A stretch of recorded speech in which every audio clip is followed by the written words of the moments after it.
د شال ټلویزیون قدرمنو لیدونکو سلامونه. پام وکړئ د دې مهال لنډو خبرونو ته. د کډوالو نړیوال سازمان د افغان راستنیدونکو سره د مرستې لپاره د بیړنۍ بودیجې غوښتنه کړې.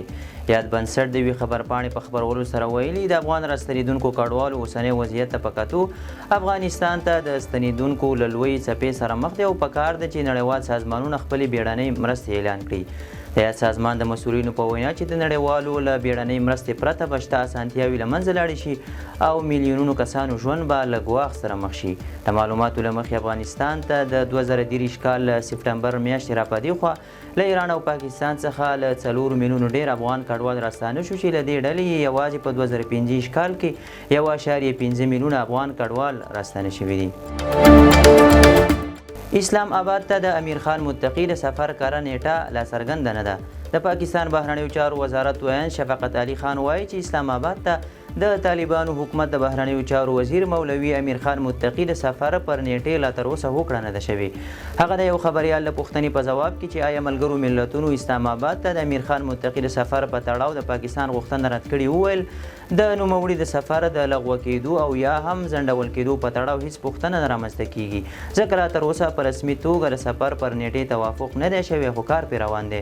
تر دې مخکې داسې راپورونه وو چې امیر خان متقي تېره اونۍ پاکستان تر سفر درلود چې د ځینو لاملونو له امله وځنډېده. ټولګټو چارو وزارت هیواد کې د اوسپنې پټلۍ برخه کې د پانګونې له زیاتوالي خبر ورکړ. د ټولګټو چارو وزارت ویان محمد اشرف حق شناس وایي د طالبانو حکومت له لوري د بهرنیو پانګوالو لپاره د اسانتیاو رامنځته کېدو له امله د افغانستان د اوسپنې پټلۍ په برخه کې پانګونه ډیره شوې ده. نوموړی وایي ازبکستان، ترکمنستان، قزاقستان، روسیه، ایران متحده عربي امارات او چین هغه هیوادونه دي چې د اوسپنې پټلۍ په برخه کې د پانګونې هوډ لري. د معلوماتو له مخې اوس مهال په هیواد کې 261 کیلومتره د اوسپنې پټلۍ فعاله ده خو د افغان ترانس او کندهار سپین بولدک د اوسپنې پټلۍ پروژې د پیلېدو په دورشل کې دي چې ورسره به د افغانستان ستراتیژیک موقعیت نور هم پیاوړی شي او هیواد به د منځنۍ او سویلي اسیا د نښلېدو مهم مرکز وګرځي. هیواد کې د نابغه او نوښتګرو زده کوونکو لپاره ځانګړی ښوونځی پرانیستل کیږي. د پوهنې وزارت مالي او اداري مرستیال مولوي صبغت الله وسیل په کالکولیټر د مشهور افغان ماشوم سمیع الله ستاین غونډې ته د وینا پر مهال ویلي چې د نابغه زده کوونکو لپاره نږدې راتلونکي کې د سید جمال الدین افغان په نوم یو نمونوي ځانګړی ښوونځی پرانیستل کیږي. هغه وایي دغه ښوونځي ته به د هیواد له ګوټ ګوټ څخه هغه زده کوونکي رابلل کیږي چې فوق العاده استعداد او نوښتیز فکر لري. نوموړي همداراز ویلي زموږ له استعدادونو څخه نور هیوادونه ګټه اخلي نو غوره ده چې دلته ورته د تعلیم زمینه برابره شي او خپلې ټولنې ته د خدمت لپاره وړاندې شي. د امنیتي سار په مخه شپږو ګمرکونو کې 215 امنیتي کامرې ولګول شوې.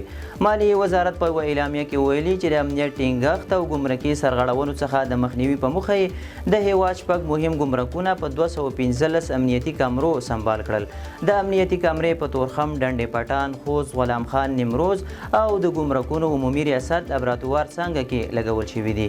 د مالیې وزارت د اعلامیې له مخې د کامرو په فعالېدو سره به د امنیت ټینګښت، ګمرکي سرغړونو کمولو او احتمالي پیښو مخنیوی وشي. دغه امنیتي کامرې د یادو ګمرکونو په بیلابیلو برخو کې لګول شوي چې ټاکل شوي نږدې راتلونکي کې به کابل کې له مرکزي سیسټم سره ونښلول شي. قطر کې ایثار افغانان هیواد ته د بیرته ستنېدو له ګواښ سره مخ دي. د افغاني واک راپور له مخې د امریکا د بهرنیو چارو وزارت تر ادارې لاندې په قطر کې د دوحې په یو کیمپ کې له 1400 څخه زیات افغانان چې د جګړې پر مهال له امریکا سره همکاري کړې او یا د هغوی د کورنۍ غړي دي لږ تر لږه د تیرو 200 ورځو راهیسې ایثار پاتې دي. د راپور له مخې د امریکا د بهرنیو چارو وزارت اړوند د نفوسو، کډوالو او کډوالۍ اداره او د جنوبي او مرکزي اسیا اداره اوس هڅه کوي چې د دغو افغانانو د بیرته لیږلو لاره ومومي چې احتمالاً دا به افغانستان ته د هغوی د ستنېدو په معنا وي. قطر د امریکا د ترانزیت یو مهم مرکز دی چې د 2021 کال راهیسې زرګونه افغانان د لنډمهالې استوګنې لپاره منلي دي خو د افغان واک په وینا په دوحه کې د ایثار پاتې کسانو د قضیو ځنډ، بې برخلیکه حالت او د شړل کېدو اندېښنو له امله د هغوی ژوند له سخت فشار سره مخ شوی دی. حشمت الله شهیدي لوګر کې د تصفیه اوبو او غیر الکولي مشروباتو کارخونه جوړوي. د لوګر د صنعت او سوداګرۍ ریاست مسؤلین وایي چې یا د تولیدي کارخونه د نږدې 1 میلیون افغانیو په ارزښت د افغانستان د کرکټ ملي لوبډلې د لوبډل مشر حشمت الله شهیدي په پانګونې جوړیږي چې د فعالیت جواز هم ورته سپارل شوی دی. د یاد ولایت د صنعت او سوداګرۍ ریاست د مطبوعاتو مسؤل ثناګل ګلزار وایي چې دا کارخونه په لومړیو کې د نږدې 7 میلیون افغانیو په پانګونې جوړیږي چې په معیاري ډول تصفیه شوي معدني اوبه او غیر الکولي مشروبات به تولید کړي. نوموړی زیاتوي چې د یاد تولیدي کارخونې په عملي فعالیت سره به یو شمېر کسانو ته کاري فرصتونه هم برابر شي. د یادونې وړ ده چې اوس لوګر کې شاوخوا 40 کوچنۍ او لویې تولیدي کارخونې بېلابېلو برخو کې فعالیت ترسره کوي. ټرمپ او پوتین د اګست پر 15مه الاسکا کې لیدنه ترسره کوي. د راپورونو له مخې کریملین تایید کړي چې د روسیې ولسمشر ولادیمیر پوتین به د روان کال د اګست میاشتې په 15مه د خپل امریکایي سیال ډونالډ ټرمپ سره په الاسکا کې وویني. د معلوماتو له مخې په یاده ناستې کې به د اوکراین جګړې او اوربند ټینګښت په تړاو خبرې اترې وشي. بل خوا د روسیې ټاس خبري اژانس د کریملین د مرستیال یوري اوشاګوف له قوله راپور ورکړی چې دې مهمې ناستې ته له اوږدې مودې راهیسې تمه وه. اوشاګوف ویلي امریکایي لوري هم د دې کتنې په اړه موافقه کړې. غونډه به د جمعې په ورځ ترسره شي. یاد دې وي چې د امریکا ولسمشر ډونالډ ټرمپ له دې مخکې ویلي و چې هیله لري د اګست په 15مه له خپل سیال پوتین سره وګوري. زیلینسکي د اوکراین له ګډون پرته هر ډول پریکړه د سولې پر ضد ګڼلې. د اوکراین ولسمشر ولادیمیر زیلینسکي ویلي چې هغه د ټرمپ او پوتین ترمنځ پلان شوې غونډه غندي. زیلینسکي خبرداری ورکړې چې د اوکراین پرته هر ډول خبرې به د سولې پر ضد او بې پایلې وي. هغه پر خپل ټیلیګرام پاڼه لیکلي چې د اوکراین ځمکنۍ بشپړتیا د اساسي قانون برخه او د دغې غونډې موضوع نشي کېدی. هغه زیاته کړي چې اوکراین به روسیې ته نه کومه ډالۍ او نه هم خپله خاوره په ډالۍ کې ورکړي. د راپورونو له مخې د اوکرایني چارواکو ویلي ښایي کیف ونشي کړی چې خپلې له لاسه وتلې سیمې د جګړې له لارې بیرته ونیسي. دا په داسې حال کې د کریملین تایید کړي چې د روسیې ولسمشر ولادیمیر پوتین به د روان کال د اګست میاشتې په 15مه د خپل امریکایي سیال ډونالډ ټرمپ سره په الاسکا کې وویني. حماس ویلي چې اسرائیل به د خپل پلان عملي کېدو ته پرېنږدي. حماس د غزې د کنټرول ترلاسه کولو په تړاو د اسرائیلو د پلان پر ضد د سخت مقاومت خبرداری ورکړې او دا پریکړه د 1 میلیون فلسطینیانو پر ضد یو جنایت بللی. حماس په یوه اعلامیه کې د اسرائیلو حکومت په نسل وژنې تورن کړی او ویلي دي چې د جګړې له غځولو سره د اسرائیلي برمته شویو کسانو برخلیک له پامه غورځوي. حماس امریکا هم د اسرائیلو پر سیاسي او پوځي ملاتړ تورنه کړې او د ملګرو ملتونو ترڅنګ یې له نړیوالو محکمو غوښتي چې د اسرائیلو د یاد پلان د عملي کېدو مخنیوی وکړي.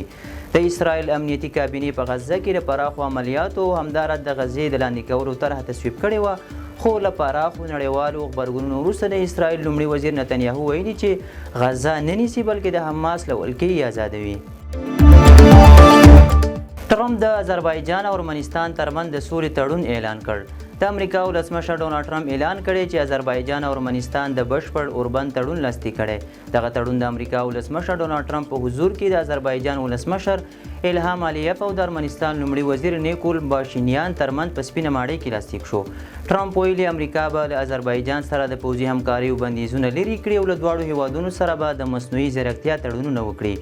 ارمنستان او آذربایجان له 1943 راهیسې کله چې ناګورنو کاراباخ چې د آذربایجان یوه غرنۍ سیمه ده او ډیری اوسیدونکي ارمنیان دي د آذربایجان له کنټروله ووته او د ارمنستان ملاتړ یې ترلاسه کړ، د یو بل پر وړاندې ولاړ دي. آذربایجان بیا په 2023 کال کې د دغه سیمې بشپړ کنټرول بیرته ترلاسه کړ چې د سیمې د 100,000 ارمني اوسیدونکي ارمنستان ته وتښتېدل. د شال ټلویزیون قدرمن اوریدونکو دا د دې مهال لړ مهم خبرونه تر بیا ښه وخت.